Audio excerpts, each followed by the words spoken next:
All right, this is the Valdosta State press conference following its 49-14 victory over Virginia Union in the quarterfinal round of the NCAA Division II football playoffs. To my far left, I have Rodney Bullard, student athlete. Next to him, quarterback Sammy Edwards and head coach Jermaine Jackson, as well as defensive back Monte Boyd. Coach, please open with an opening statement about today's game. Yeah, good to see everybody second. You know, we sat here last week and we wanted to go last in this deal because if we went last, that meant that we were the advancing team. And so we're really excited about that. Really proud of our players, our coaches. They did an awesome job this week. We sat here a week ago and we didn't think we played very well. We were really disappointed in the way we played. I thought they answered that bell, not just in the game, but they answered it last Sunday, Tuesday, Wednesday, and Thursday, and then capped it off yesterday with a great day.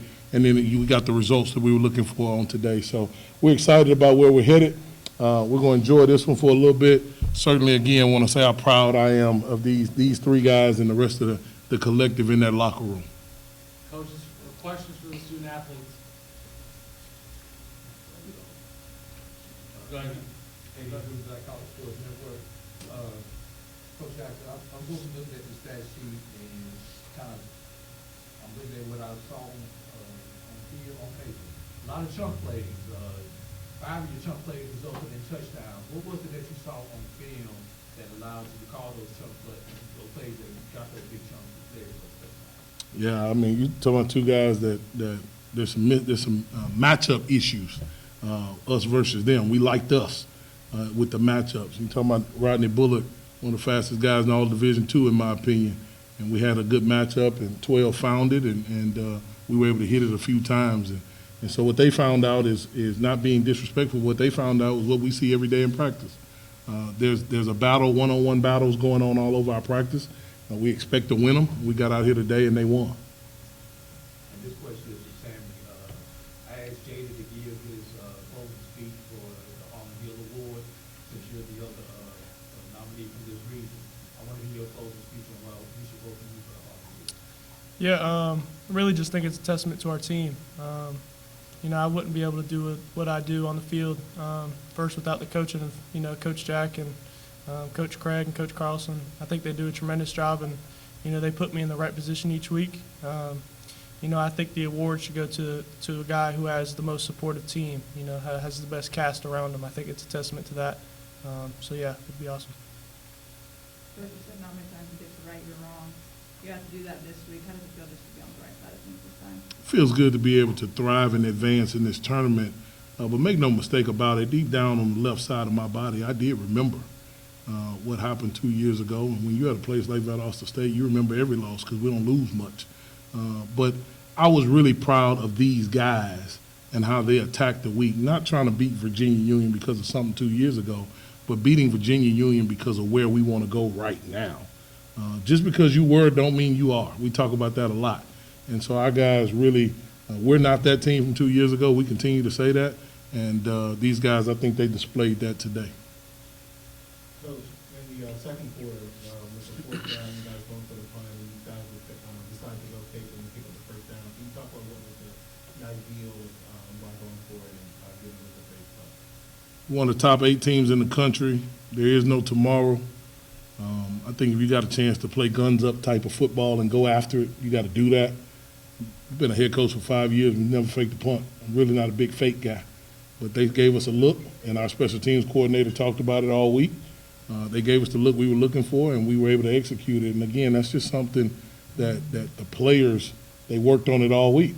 And when we got the opportunity and it presented itself, they did a really good job of really executing it. So not my call. Coach Hadley made that call.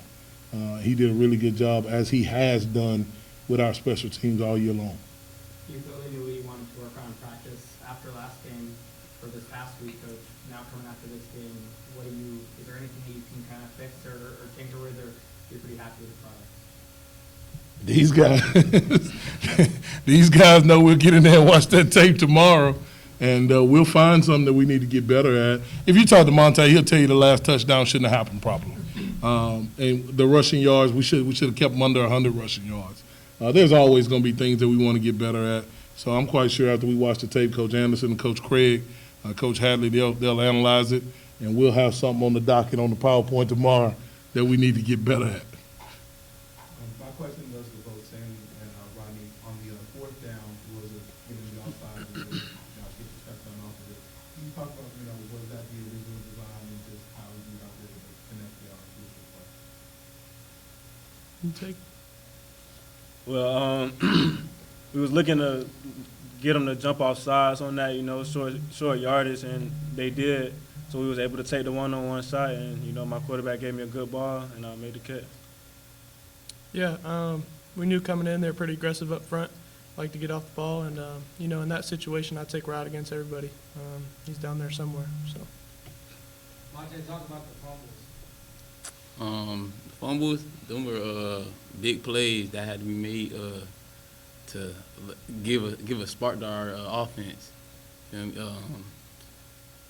it's not many times where defense could just come in there and just take the wheel of our offense, but coming out there with playing with the passion that we did today, we did that.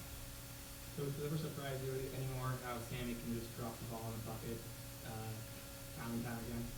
No, I taught him. I'm taking all the credit for that one. No, I think you're talking about a guy that works his tail off. And so, Sammy's throwing when nobody knows he's throwing. Sammy's studying when nobody knows he's studying, as is a lot of our guys. And so this team is taking on its own, where they take care of the team. The collective takes care of the collective.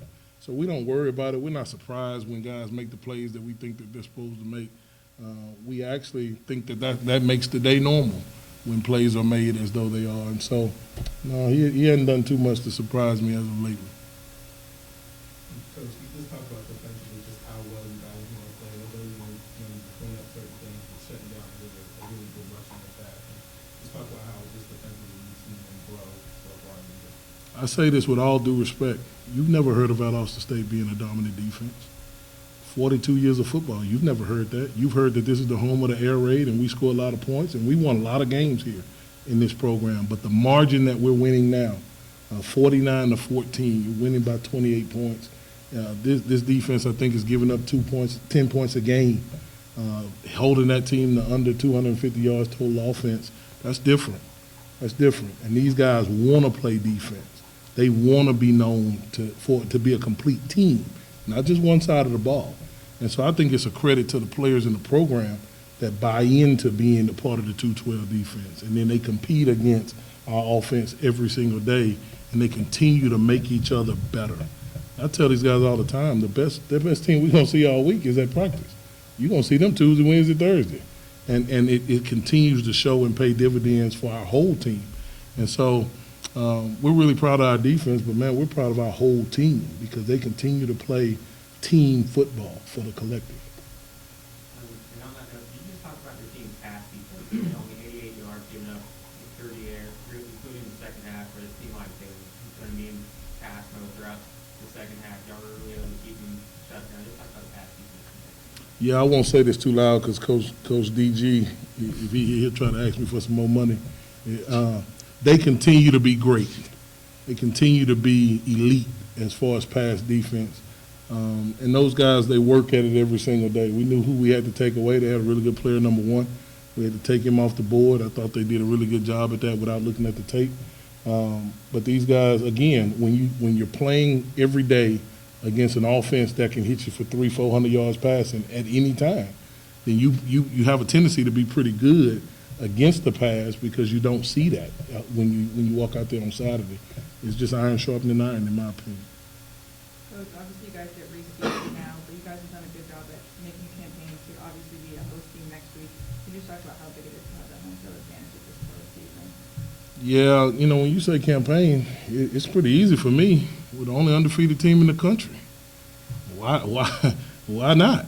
We play who we play, and we beat everybody that we played thus far.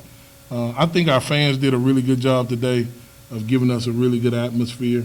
It's hard to play down here in South Georgia. You never know what weather you're going to get. It could be 95 degrees or 45 degrees. You just never really know, and there could be a monsoon on the way. You just never know. And I think our guys have done a really good job of adapting and overcoming whatever situation, and I think we deserve to play at home.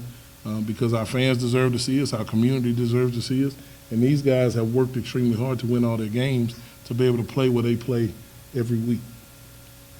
Coach, ever since I met you a couple months ago, you've been very confident. You guys are one of 4 teams left in NCAA Division II. How does that feel?